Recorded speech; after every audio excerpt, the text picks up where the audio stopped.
ပရိသတ်များအားလုံးပဲမင်္ဂလာပါခင်ဗျဖုတ်ဘောကင်းကနေပြန်လည်ပြီးတော့ကြိုဆိုလိုက်ပါတယ်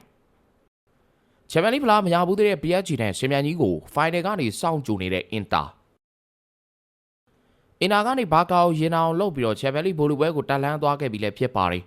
ဘာစီလိုနာအတွက်တော့ကောင်းဆုံးလို့ဆိုရမှာဖြစ်ပြီးတော့တစ်ဖက်ကအင်တာလည်းသူတို့တွေနဲ့ဘာတပြန်ကြားတပြန်ဆိုသူလိုပဲရင်ဆိုင်ကစားသွားခဲ့ကြတာဖြစ်ပြီးအကျိတ်နဲ့ရှင်မြန်ခဲ့ကြတဲ့ပွဲစဉ်မှာအင်တာမီလန်တင်းဟာဖိုင်နယ်မှာ rival ကင်ပြီးတော့စောင့်နေခဲ့ကြပြီးလည်းဖြစ်ပါတယ်တစ်ဖက်ကနေတက်လာမဲ့ PSG နဲ့ Arsenal တို့ဆိုတာအင်တာမီလန်အတွက်ရင်လဲခုံမှာမှုတ်လို့ဖြုံနေတာမျိုးလည်းရှိမယ်မထင်ပါဘူး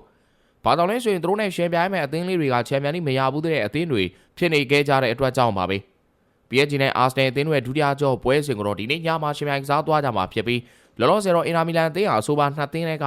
တက်လာမဲ့အသင်းနဲ့ချန်ပီယံလိဖိုင်နယ်ပွဲစဉ်ကစားသွားမှာလည်းဖြစ်ပါတယ်။အင်တာမီလန်နဲ့ဘာစရာအသင်းတို့ရဲ့ချန်ပီယံလိဆီမီဖိုင်နယ်ဒုတိယကြောပွဲစဉ်ဟာတော်တော်လေးကိုအကျိတ်နဲ့ရှိခဲ့ကြပြီးတော့ပရိသတ်တွေအတွက်တကယ်ကိုရာတာပြည့်ပေးနိုင်တဲ့ပွဲကောင်းတစ်ပွဲလည်းဖြစ်ခဲ့ကြပါတယ်။အင်တာမီလန်နဲ့ဘာစရာအသင်းတို့ရဲ့ပွဲစဉ်ချန်ပီယံလိပွဲစဉ်တွေကပြိုင်ဆိုင်မှုအပြင်းထန်ဆုံးပွဲစဉ်တစ်ပွဲဖြစ်တဲ့ထဲသွင်းသွားတော့မှလည်းဖြစ်ပါတယ်။ပထမကြောနူကန်ကွင်းထဲမှာရင်ဆိုင်တွေးဆုံခဲ့တဲ့အချိန်မှာလည်းအင်တာမီလန်အသင်းဟာရေမွေးတကောင်မှုတ်ကြောင်းပြသခဲ့လို့သူတို့ရဲ့ဆန်စရိုကွင်းကြီးထဲမှာလည်းမွေးနဂါးတကောင်ဖြစ်တယ်ဆိုတာကိုဆက်လက်ပြီးတော့ပြသသွားခဲ့ကြတာပါ။တကယ်ကိုကြီးကောင်းခဲ့တဲ့ပွဲစဉ်တစ်ပွဲဖြစ်သလိုတော်တော်လေးလည်းစိတ်လှုပ်ရှားဖို့ကောင်းခဲ့တဲ့ပွဲစဉ်တစ်ပွဲဖြစ်လေတတ်မှတ်သွားကြမှာဖြစ်ပါတယ်။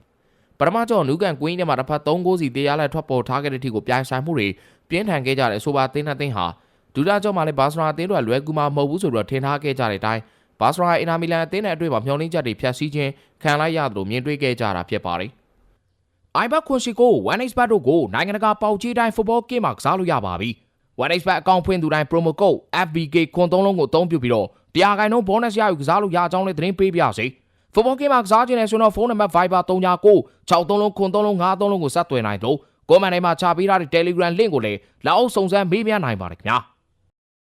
အင်တာမီလန်နဲ့ဘာစရာဒီယာဒီရဲ့အကောင်းဆုံးပွဲဖြစ်တဲ့ရှင်ပြိုင်ကစားသွားကြတယ်လို့ပြောရင်လည်းလွန်မယ်မထင်ပါဘူးတကယ်တော့ဒီယာဒီတွေမှမဟုတ်ပဲချန်ပီယံလိမှာပါမိန်နိုင်စရာပွဲတစ်ပွဲဖြစ်ခဲ့ရတာပါဘာစရာရဲ့နှစ်ဂိုးရှုံးကနေပြန်ပြီးတော့ဥဆောင်နိုင်ခဲ့တာနဲ့တင်ရင်ခုန်မှုလုံလောက်တဲ့ဒရာမာဖြစ်နေခဲ့ပြီးတော့ဒီပွဲကိုအင်တာနောက်ဆုံးမိနစ်ခြေပါကိုကဇက်ရှိအမြင့်ဆုံးဆက်ပြီးတော့ဖြစ်သွားစေခဲ့တာပါပွဲချင်းတစ်လျှောက်ဘာကားအချိန်ချင်းထိုးပေါင်းမှုတွေအင်တာရဲ့တစ်ချိန်ဆိုတော့ထိုးနှက်ချက်တွေနဲ့နှစ်သင်းစလုံးကဘိုလူဝဲတနေရာစာကိုသူတို့အတွက်ထိုက်တန်ကြောင်းအပြန်အလှန်ပြသခဲ့တဲ့ခွင့်ရည်တွေကိုပို့သုံးချနိုင်ခဲ့တဲ့အသင်းအင်တာကအနိုင်ရသွားခဲ့တာဖြစ်ပါတယ်။နှစ်သင်းစလုံးကမြုံနိုင်လောက်အပြန်အလှန်ဂိုးတွေသွင်းခဲ့ကြပြီးတော့တကိုးပို့သွင်းနိုင်တဲ့အင်တာမီလန်ကချန်ပီယံလိဘိုလူဝဲကျင်းပမဲ့မြူးနစ်မြို့ကိုသွားခွင့်လက်မှတ်ရရှိသွားခဲ့ကြတာပါ။အဆိုပါပွဲတွေမှာအင်တာမီလန်အသင်းကခြေပါကိုသွင်းခဲ့တဲ့အစားပြီးအနိုင်ကိုသွင်းခဲ့တဲ့ဖရက်တစီတို့ထပ်ပို့ပြီးတော့ချီးကျူးနေတာကအသက်36နှစ်ရွယ်ဆွစ်ဇာလန်ဂိုးသမားကြီးရန်ဆော်မာပဲဖြစ်ပါတယ်။တကယ်ကိုမှော်ဝင်လက်စွမ်းတွေကိုပြသခဲ့ပြီးတော့ဘာကားရဲ့ဂိုးဝင်ဖို့69%လောက်ထိသေချာနေတဲ့ကွင်း3ချိန်လောက်ကို big save တွေလှုပ်သွားခဲ့လို့အင်တာမီလန်တို့ Alliance Arena ကွင်းစီကိုချီတက်ခွင့်ရခဲ့ကြတာဖြစ်ပါတယ်။ဆိုပါပွဲတဲ့နှစ်ကြော်ပေါင်း900လက်က9ဂိုး6ဂိုးရှိခဲ့တာကြောင့်ချန်ပီယံလိပြိုင်ပွဲတစ်လျှောက်ဆီမီဖိုင်နယ်စစ်မှာ2019-18ရာသီတုန်းကလီဗာပူးနဲ့ရိုမာအသင်းတို့က9ဂိုး6ဂိုးနဲ့တူနှစ်ကြော်ပေါင်းသွင်းဂိုးအများဆုံးဖြစ်ခဲ့ပါတယ်။အင်တာမီလန်တင်က3နှစ်တွင်ချန်ပီယံလိဗိုလ်လုပွဲကိုဒုတိယချိန်မြောက်တက်ရောက်သွားပြီးတော့ဒီအချိန်မှာတော့ဖလားကင်မြောက်ခွင့်ရမလားဆိုတာစောင့်ကြည့်သွားတော့မှာပါ။ဒီညမှာကစားမဲ့ဆီမီဖိုင်နယ်နောက်တစ်ပွဲကနေပြီးတော့တက်လာတဲ့အာဆင်နယ်နဲ့ PSG နှစ်သင်းတွေကတစ်သင်းနဲ့ချန်ပီယံလိဖိုင်နယ်မှာကစားမှာဖြစ်ပြီးတော့ဘယ်သင်းပိုဆွဲသွားမလဲတော့စောင့်ကြည့်သွားမှာပဲဖြစ်ပါတယ်။ဆိုတော့ဒီဗီဒီယိုအားလုံးကိုကျေးဇူးတင်ပါတယ်ခင်ဗျာ။